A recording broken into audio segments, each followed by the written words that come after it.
Hey guys, just ignore the background. We're getting completely snowed in right now. It's May 20th. This is the latest we've ever gotten snow that I can remember here in Aurora. Look at these big old flakes. Wow. Yeah, I'll be there in a minute.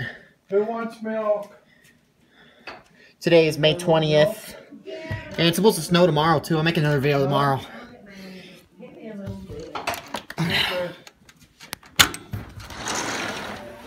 Woo!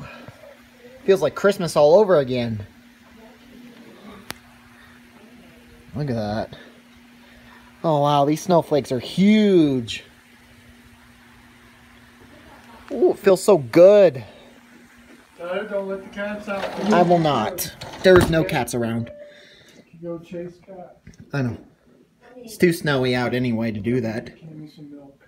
Hey, Corey, do you want to sit over here and Alan can sit next to you? Wow. Because I'm going to have to thicken up for milk.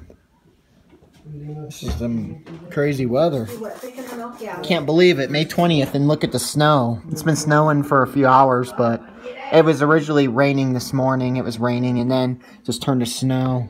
Really bad snow. And guys, we got, by the way, a family member's at my house and my parents are having a birthday celebration right now, so that's what the background's about. Just ignore the background best you can, because they're busy. Wow, look at this. Really coming down. Anyways, see you later. See you guys later.